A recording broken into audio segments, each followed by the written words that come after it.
বাচ্চারা যেহেতু মুরগির মাংস ছাড়া খেতে চায় না, তাই আমি মাঝে মাঝে এইভাবেই একটু এক্সপেরিমেন্ট চালিয়ে দেখি যে কেমন হয়েছে। আজকের রেসিপিটা আমি করব তন্দুরি ঝোল চিকেন।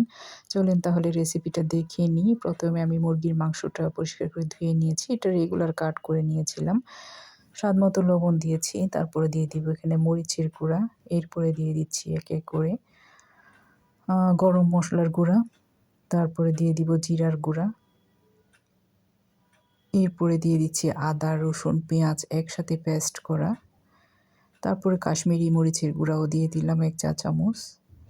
তারপরে দিয়ে দিয়েছি জয়ফল জয়ত্রীর গুঁড়া 1/2 চা চামচের কম, টক দই ২ টেবিল চামচের মতো হবে এখানে। তারপর রাঁধুনি মশলা দিয়েছি আমি এখানে প্রায় 1/2 চা চামচের মতো, লেবুর রস দিয়ে দিচ্ছি ১ চা চামচ।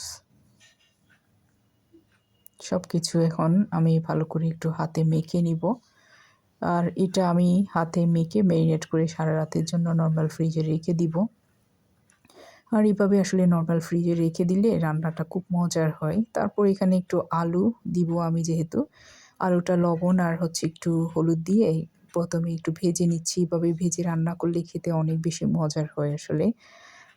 তাই এইভাবে একটু আমি ভেজে দিচ্ছি। আর বাচ্চারা তো আলু ছাড়া খেতেও চায় না। আলু খুব পছন্দ করে। বিশেষ করে আমি নিজেও পছন্দ করি, যদিও বা শরীরের জন্য খুবই ক্ষতিকর।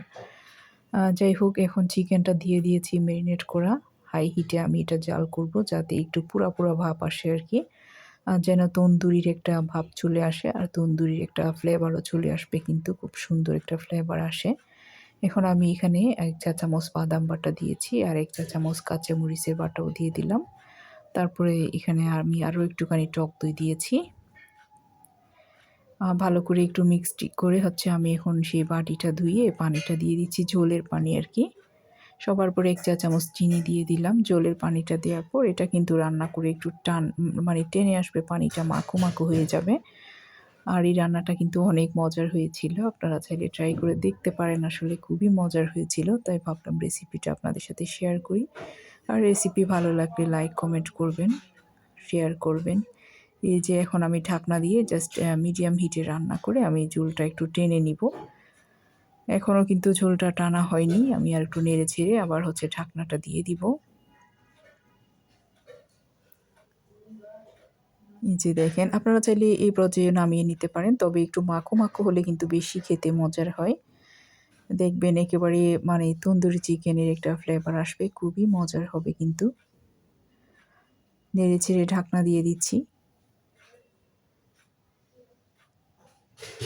এরপরে আমি দেখাবো যে এটা কেমন হয়েছে। এই যে দেখেন, এই পর্যায়ে আমি নামিয়ে নিব এখন। এত বেশি মজার হয়েছিল, আমি একটুখানি আলু ভেঙে কিংবা একটুখানি ঝোল চেক করে দেখলাম। এত ভালো লেগেছিল আমার, ফার্স্ট টাইম এই রেসিপিটা করে দেখলাম। খুবই মজার হয়েছে। আশা করি আপনাদেরও ভালো লাগবে। করে দেখবেন যারা এখনও করেন নাই। আজ এতটুকু। আসসালামু আলাইকুম সবাইকে। আল্লাহ হাফেজ। শুভরাত্রি।